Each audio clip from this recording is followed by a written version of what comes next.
what is life without those things? Right? There's no productivity from dancing. Maybe it gives you some exercise, right?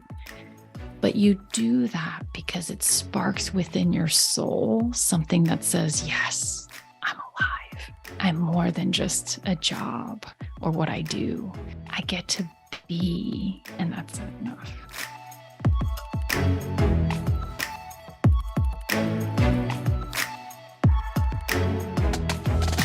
Hi, everyone. My name is Dr. Jenny Wang. I'm a clinical psychologist, speaker, and author. I'm based here in Houston, Texas, and I have a clinical practice as well as speak corporately and also offer trainings and workshops surrounding mental health, especially within children of immigrants and Asian diaspora. Dr. Wang, welcome to Money Bites. Thank you for having me. I'm excited to have this conversation. Me too. This has been on top of my mind for quite a while, to the point where it's actually been impacting my productivity at work. So, very apropos. The context that I'd love to discuss today is there has been quite a bit of bloodshed to the tune of almost, I think, 200K folks have been laid off in 2023. Mhm.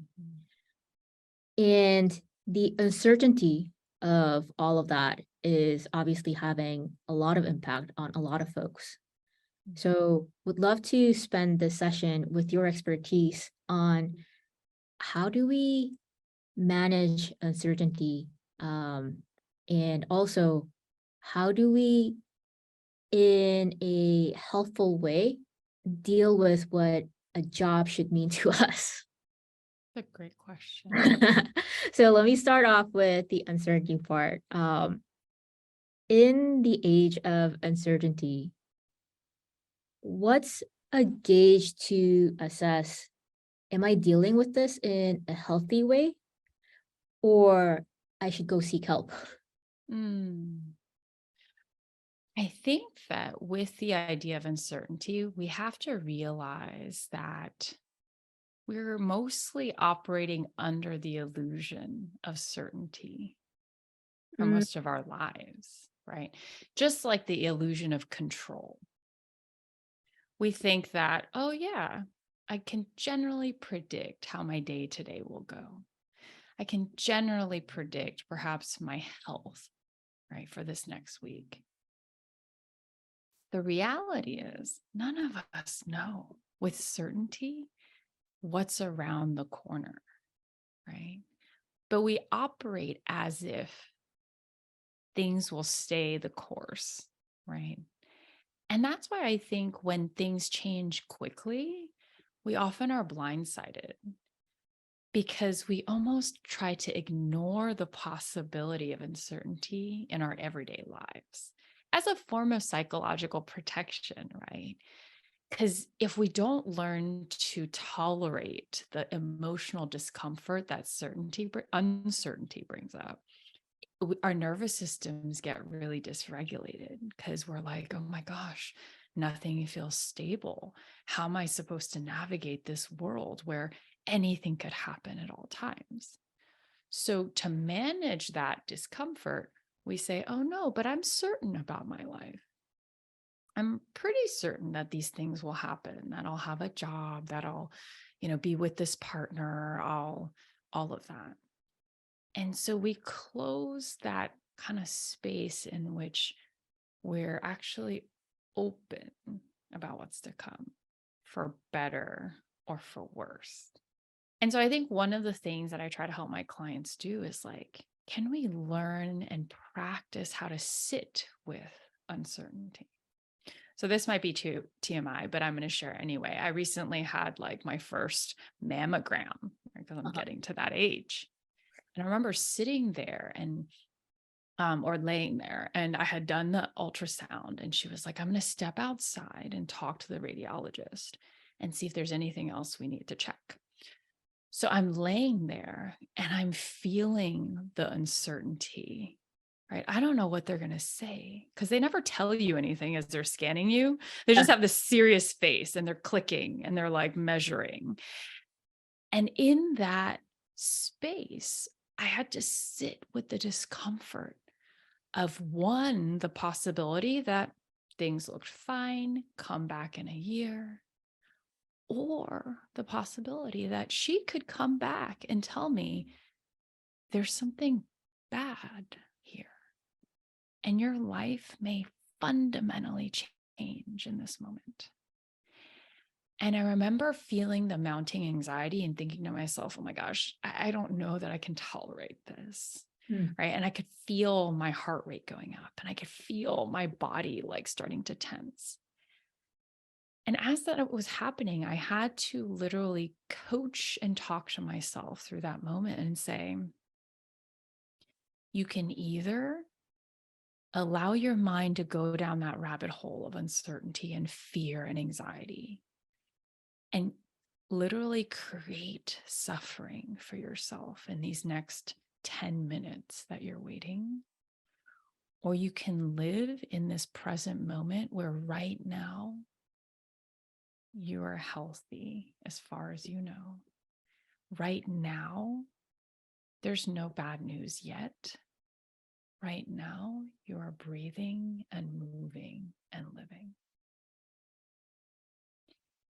And as I was able to remind myself, not of the what if, but of the what is, I was able to notice my body calming down.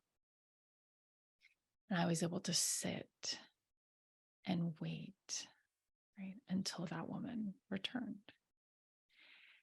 And that was only 10 minutes, right?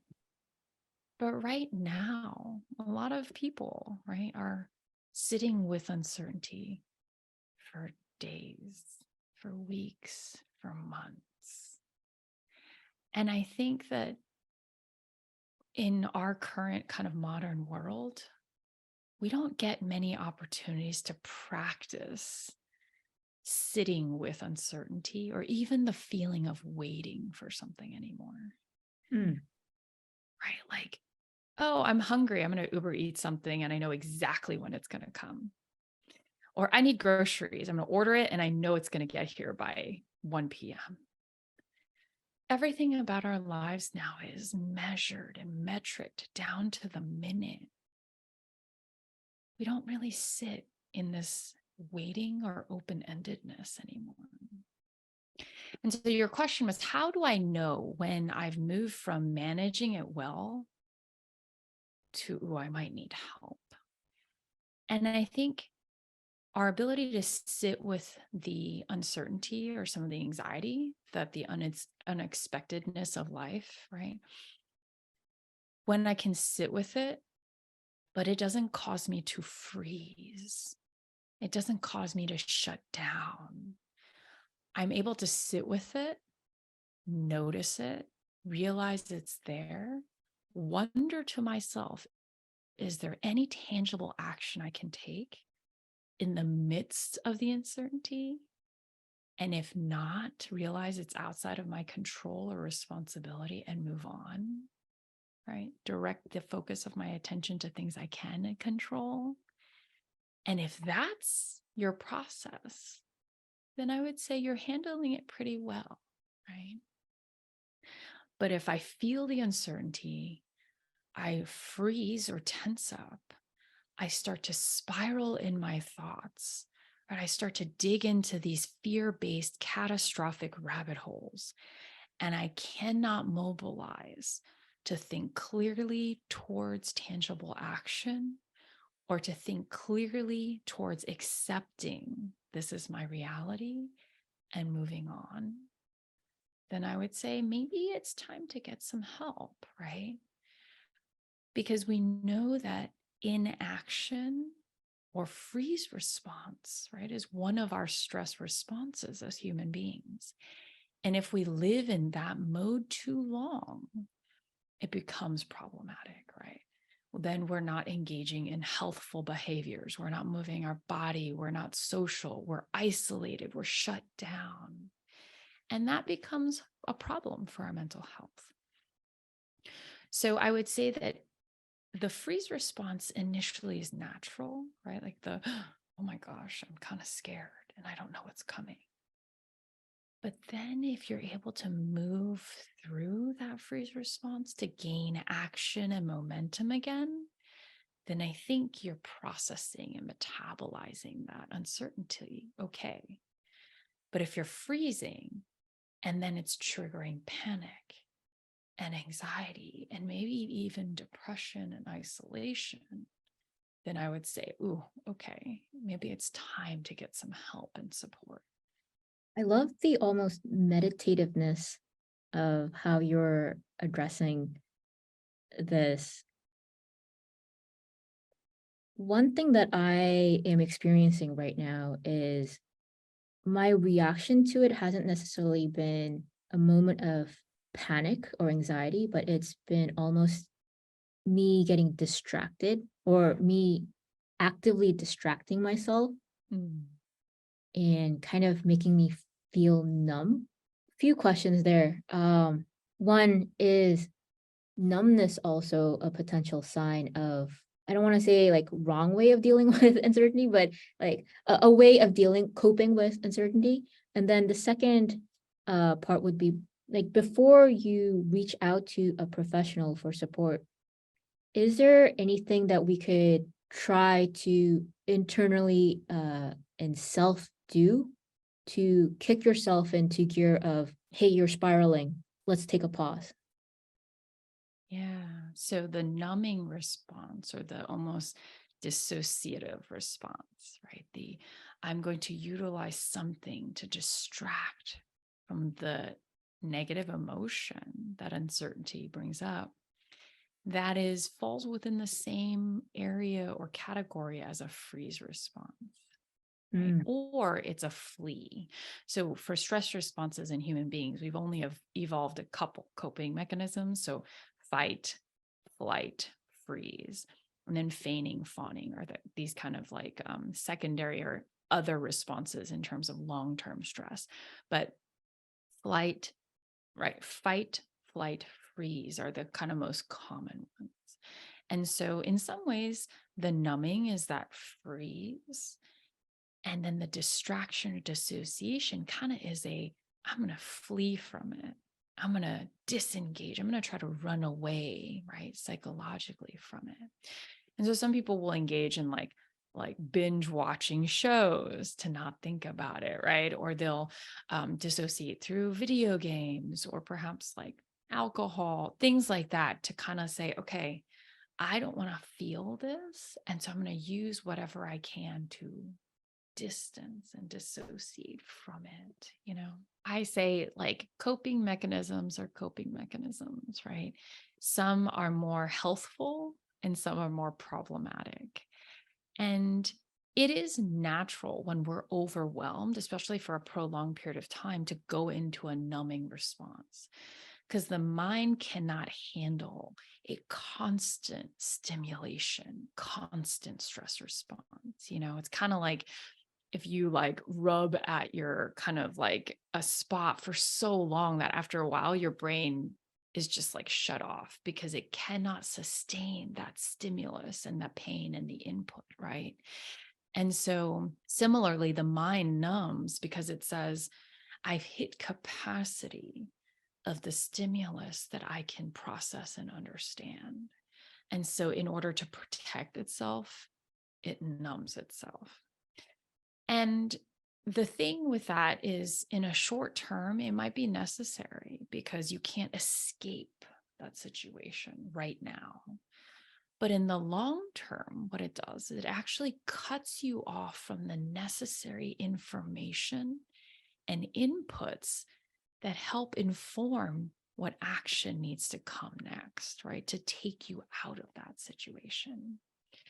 And so in psychology, there's this kind of term of like learned helplessness, right? Where the classic psychology experiment, these dogs, unfortunately, were shocked over and over, and they were not given an opportunity to escape. And at first, they would try to claw their way out. They would bark, they would whimper, they would do everything as like, I'm going to fight this. And once they realized they could not escape over a prolonged period of time, they gave up. They laid down.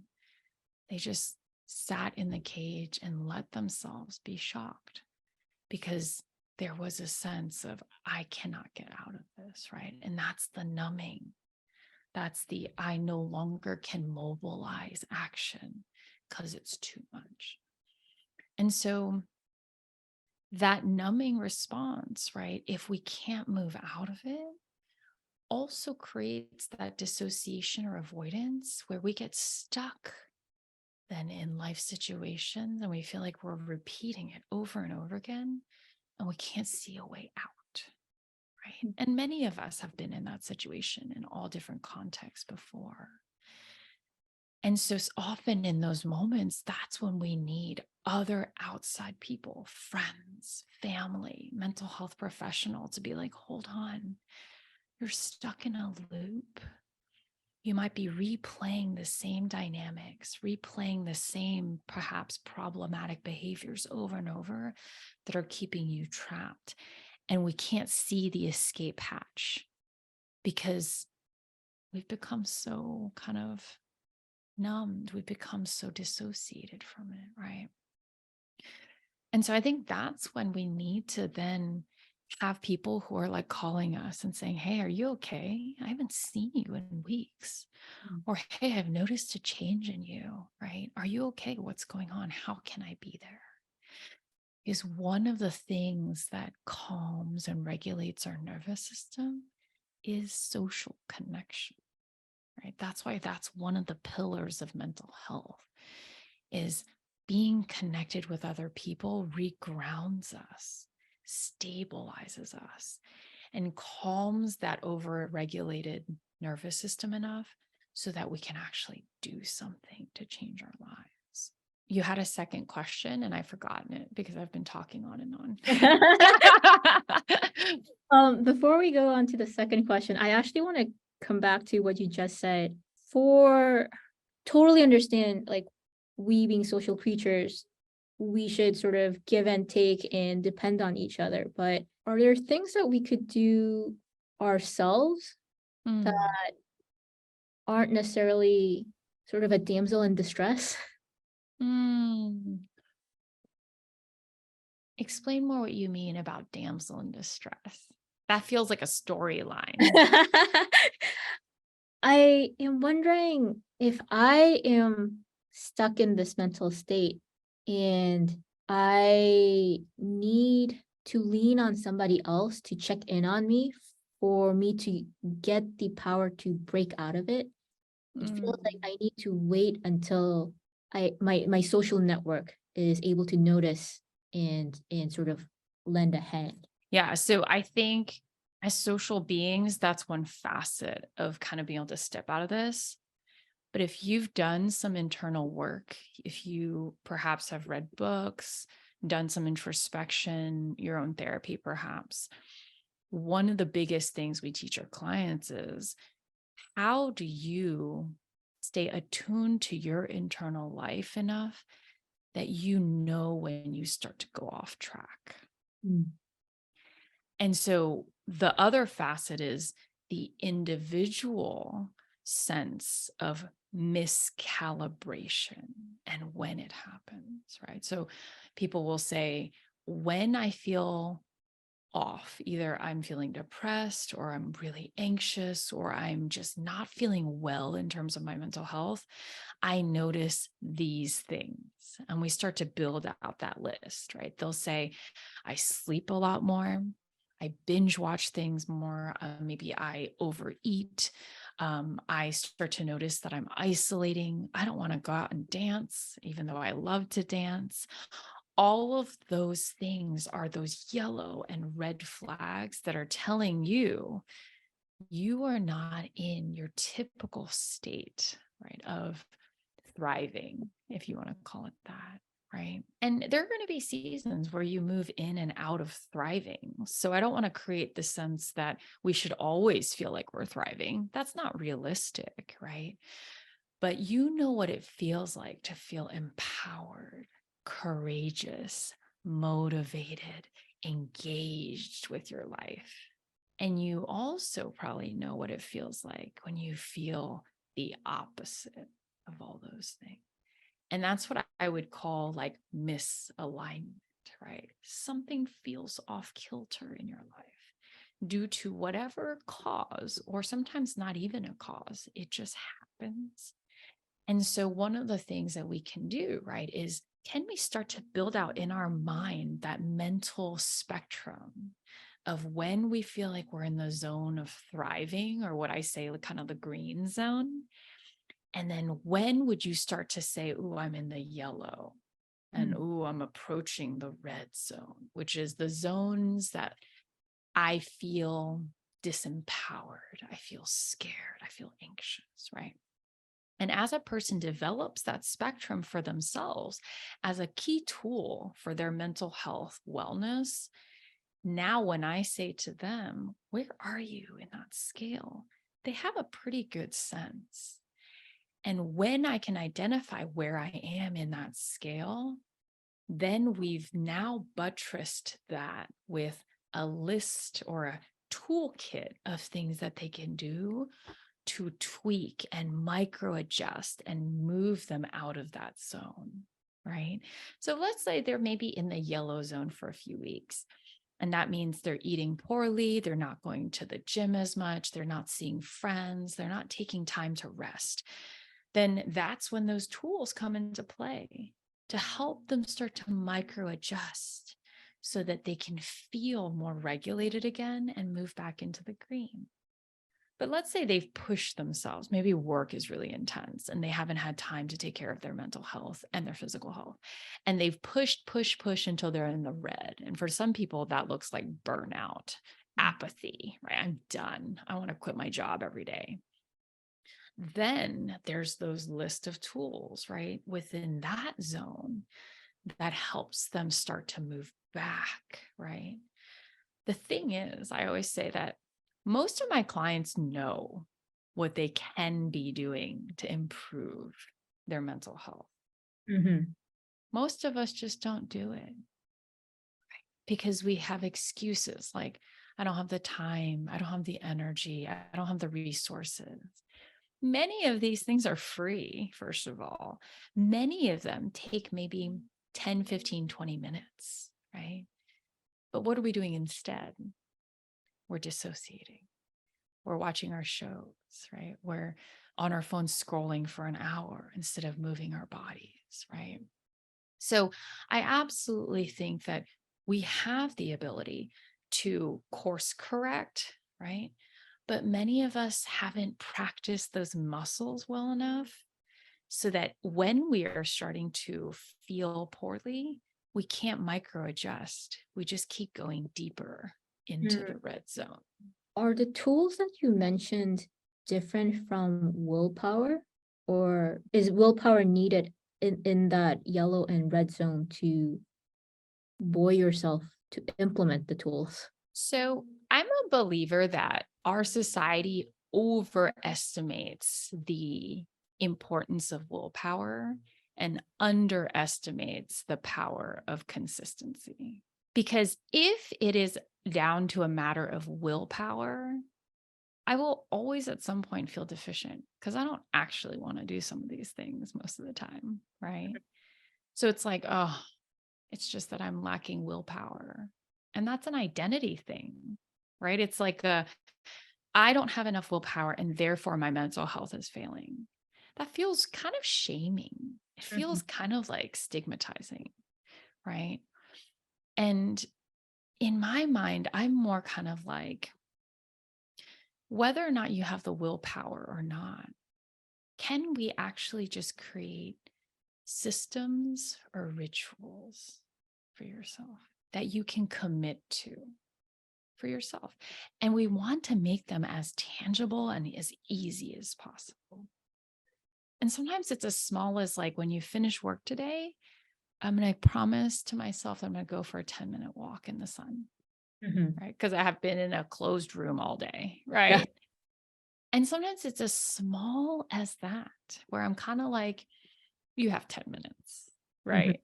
And in that instance, it's not about a willpower issue, right? It's can I just put my shoes by the door right outside of my office? Because then when I come out, I'm cued for the behavior. I'm primed to do it? Or can I be wearing my workout clothes with like a coat over it while I'm working? And so when I'm done, I take off my jacket and I go for my walk, right?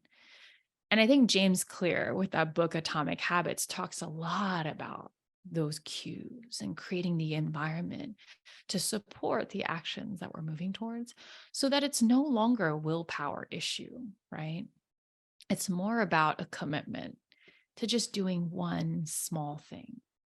And that then builds to a bigger thing or a longer thing over time. I love this. So at Winnie, one of the things that we do with budgeting Mhm. is rather than spending your money and at the end of the month trying to figure out, all right, how am I gonna piecemeal savings towards my goals?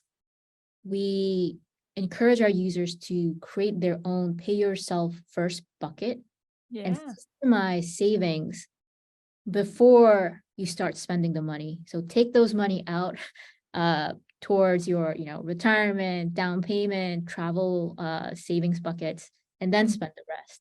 So Yeah. I love the symmetry of create a system for yourself, habitualize it so that you don't need to have the willpower or the energy when you don't have the energy to go on Right. a walk.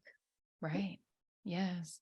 And just like how in your model, you protect the money that is for an intentional use or purpose first, and then you see what you have left. Mental health is the same.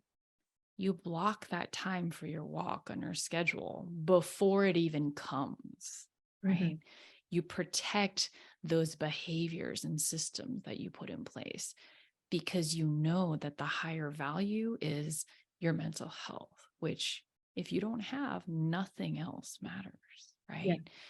And so it's the prioritization of that habit or behavior at the front end and allowing what's left, right, to then be filled in by less priority things. But I think a lot of us, we do it the opposite. We say, oh, work goes first, and then we schedule ourselves around it, right? I want to double click into this and also pull in what you mentioned about thriving. Mm, When we reflect on ourselves in best self, like our thriving self, where does work in job and career fit into this? So I feel like we could talk about this for like the next, Part two. like, yeah, 5 hours, Yeah. right? But I think, first of all, we all need to clarify the relationship that we have with work, right? Because it isn't the same across all types of people. For some people, work is about purpose, passion, mission, right? An impact that they're having in this world. For others, it's a source of stability that frees them up, right, to then do other things in their life, right, that they really love and care about. For others, it's about kind of achievement, fame, right, like financial accolade, all of those things. It feeds a part of their identity, and that's what drives them, right? So there are many facets to what work means. And so I think the first question is, what does your work mean to you? You know, and I think we talked about this in our kind of pre-call that like some generations think that passion and work as Venn diagrams, they need to intersect in order for work to be meaningful to them. Whereas I think about our parents' generation, it's like, they don't have to intersect at all because work was providing for a family and stability. And that was enough, right? Didn't matter that they necessarily hated their job or didn't like their colleagues. They were willing to tolerate it for that purpose. And so I think once you clarify what work is for you and what it feeds in terms of our internal needs, then I think we can talk about kind of, how that plays into the greater picture of like how we prioritize our time and things like that. And also this idea of thriving. I think as human beings, and not everybody will agree with me, but I think that work when it is in contrast to balanced moments of play and rest, work can sometimes be something that we're excited to return back to. If it is a job that we generally enjoy, we like our colleagues, we feel motivated for. And so, like, you have people where, like, they maybe retire early and then they're just kind of like, my life feels like I don't have purpose. Mm. I feel aimless, right? There's a reason why, people, when they retire, they have medical issues arise, right? Things like mortality, they suddenly go from retired to, I want to travel the world, to suddenly a medical emergency, right? Because there's something about work that gives us meaning and purpose, even if it is just the work of it. Like, showing up because you've agreed to show up today, and you're being there for your colleagues, and you have a commitment to yourself, right? But when that's gone and you don't have other facets of your identity to go to, people can suddenly feel aimless, right? So I think for some people, work is a part of that thriving process where they feel engaged. They feel like their mind is working in creative ways. They're solving problems. And when there is a balance, and we talk about balance, and I really don't like that word, right? But when there's, I would say, a flow, right, between work and other facets of your life, then I think most people might feel like they're thriving. But it's when work becomes maybe too much of a priority, that it overtakes family, time off, right? Hobbies, other interests, and it kind of subsumes that other parts of our lives, that some people then start to say, I'm burning out, and Mhm. start to have these greater existential questions of like, why am I doing this? One of the kind of practices that kind of falls within like the Stoic philosophy, right? Stoicism is, there's a meditation on mortality, right? This idea that, like, if you knew your life was going to end in 10 years or 5, how would you live differently? And they kind of think about that in a practice sort of way, because then it reminds you that your time is precious. And so when you're applying your time towards things like work and family and all this other stuff, it helps you keep a sense of perspective on your life. That I think people, when they feel like they're thriving, they feel as though the things that truly matter to them are in the right place in their life. But people who are often struggling, overwhelmed, burnt out, they know that the priorities that they've set, right, do not match truly what they care about. And so they're spending the minutes and the precious time of their life focused on things that they know, if their life were to end a year from now, they would regret it. My gut reaction to this is twofold. Hmm. I feel on one part, it makes me think I'm already spending so much time at my work. If I have that sense of time being precious, and sort of where we started off about potential uncertainty of Mhm. life, it makes me want to almost dig my heels deeper and think, okay, then my job needs to have a much bigger meaning, a much Mm. bigger, like it should enmesh with, like I should be deriving value out of it, Mm. passion out of it. Or should I be thinking more in terms of, if I only had one more year to live, would I be even in this career, in this job? Should I be reassessing? I want to buy a one-way ticket to, I don't know, some exotic land. And should it be a fundamental, should I even work Mhm. kind of discussion? Mhm. And I think that is right. The reality, though, is that most of us need to work in order to live, right? And so if you're not privileged enough to be able to choose if you're going to work or not, then if you do have to work, is this the type of work that you want to be spending your precious time on, you know? And if not, are there ways to find meaning or purpose in your current job? Perhaps participating in an affinity group, a resource group committee. Does that give you purpose? Or connecting with colleagues, being a mentor, right? Being a leader of some sort, because that could give you some of those elements, right? Of having meaning and purpose in your work that is independent to your tasks, right? Because that's different. I think Mhm. tasks, they're going to be fun some days and not so fun other days. And that's the nature of work. But could you see an element of your work that you can carve out that feeds that need? Or do you just feel like, you know what?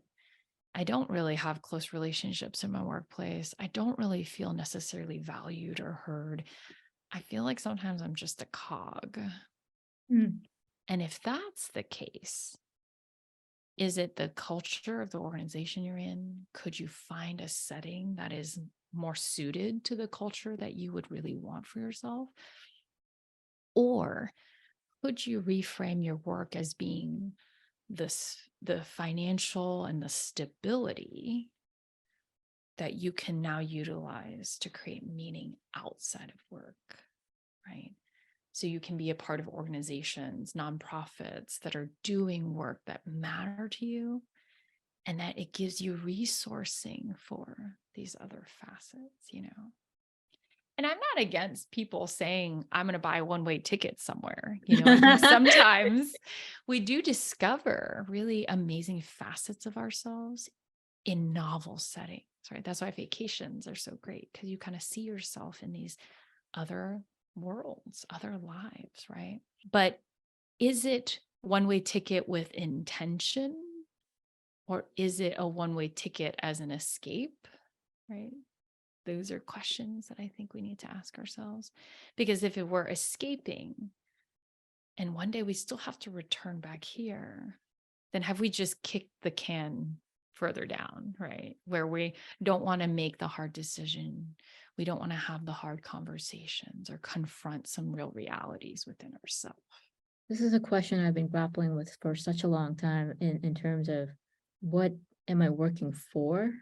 And I love how you're framing that it doesn't necessarily need to be a one size fit all. Work needs to equal your passion, work needs to equal your life meaning. Although it still feels, if I'm working 10 to 12 hours a day, It's a lot. that's a Yeah. lot of time. Yeah. A third of your life spent at work. And I think it depends person to person, right? I think for me and how I understand myself, I think my soul would die a little bit if I didn't do something that I believed in. Mhm. But that's me, right? And, you know, I was an immigrant kid. I was supposed to become a CPA. Like that was my path. But I knew that that wasn't the space that I wanted to live a third of my life in, right?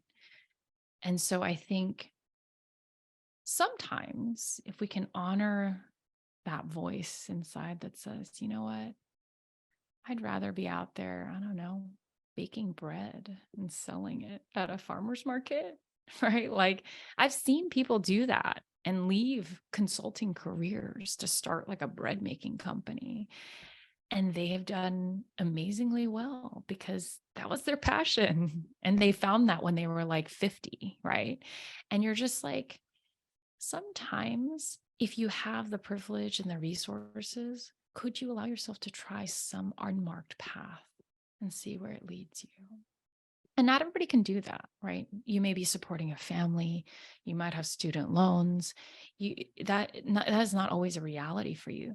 But then can you create a small space where that might be cultivated, right? Can you have a little supper club that you host with your friends? Can you take an art class? Can you learn a new instrument, right? There's a facet of you that longs for something. And if work's not giving it to you, that may be okay if you can create space for that other thing, right? To live in that space until you decide if that's something that you want to go all in for, right? So I don't necessarily tell people it's a good idea to drop your job and then do your side hustle, right? But if you have the privilege to explore, right? And I think so much of life as adults, we've removed this idea that life also should have areas where it's a playground, Mm. where you're testing and experimenting. For example, I'm super excited because I just booked my lesson this morning. I'm going to learn the ukulele. And like, I'm just never done it before, but my kids are going in for lessons. And I was like, why don't I sit there for a lesson then for the 30 minutes too? And I don't know if I'm going to be good at it. I may not, but it's that playground, right? And 30 minutes a week, I get to play at something that I've never done before. And I might learn and see myself in a different way. I love that. One of the books that I really enjoyed was Designing Your Life. And Yes, in it's it, a great one. it's a great book. In it, they had the 4 life pillars. What was it? Health, career, relationships, and play. Mm-hmm. Play is harder than people give credit. Yes. 120% agree with you. Like play, it's that spark of joy, but as an adult, you got to schedule it in. Yes, you do. Right. And think about all the narratives of, I don't know, in my case, eldest daughter, child of immigrants, right? Like you got to work for every single minute of your life in order to have value. And society, capitalism says that too. So many of us feel guilt if we want to play. So many of us feel guilt if we say, I'm going to do this small thing for 30 minutes for myself, because we have all these other people that might be depending on us, right? And so slowly play becomes this thing that was like, I did that when I was 5. I did that when I was a child, right? And you ask the question, what are we working for? Mhm. Are we not working for the ability to experience moments of joy, moments of play, moments of ease, moments of connection? What is life without those things? You think about the feeling you get when you're dancing. Mm. It has no other purpose but to fulfill that sense of joy, connection, play. Right? There's no productivity from dancing. Maybe it gives you some exercise, right? But you do that because it sparks within your soul something that says, yes, I'm alive. I'm more than just a job or what I do. I get to be, and that's enough. Dr. Wang, I think you truly moved me with that last bit. Can we end on the note of how can we introduce a bit more play into our joy into our lives for folks Mhm. who haven't quite experimented with themselves in a while? Yeah, of course. I mean, this is why I wrote a whole chapter about play in my book, because it is such an elusive idea, especially for adults, you know? And I think that, like, so many of us, we might have felt sparks in our childhood. Like maybe we love to paint, we love to draw.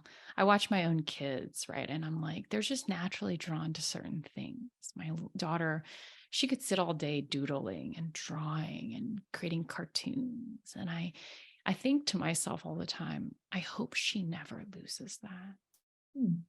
right? Because at one day, she might be sitting in a room like this saying to herself, well, I have work to do. I have all these other important things. And so that spark starts to fizzle out, right? And so I think one of the things I always encourage people to think about is like, when was the last time you felt excited, like a childhood excitement? Like, I can't wait. I can't wait to do this, right? What was the thing that sparked that emotion of excitement? Because I think as adults, and I don't know about you, but for me, I don't necessarily get super excited in my day to day, right? There's no like, oh my gosh, I can't wait. Like, I'm so excited. I can't wait till this thing happens, right? That doesn't really happen. I feel like our lives are so routine. Yeah. And so, what is that thing maybe from your childhood or the thing that you wish you could have done, but your parents never let you do, Mm. right? Like, I don't know. I want to, I don't know, dance, play a sport, do something where it was like your parents were like, no, that doesn't qualify as a activity that's worth investing in. Mm. What was that? Right. Because I think those longings don't die or go away. They just sit kind of stagnant, compartmentalized. And so play can look like a hobby, but play can also look like being outside, being in nature, right? It can look like laughing, right? My son loves to tell jokes, and sometimes he'll just sit and read a joke book to us, right? And we're like laughing until our bellies hurt. And that's play, right? And so, play, I think, like you said earlier, I think it sometimes needs to be scheduled, especially if it's not an active part of your life right now. Can I jump off of that? Are there activities that we default to Hmm. that is not play? Ah, yeah. So, thanks. Sometimes people will say, oh, well, I watch shows, Mm. right? That's my play time or relaxing time.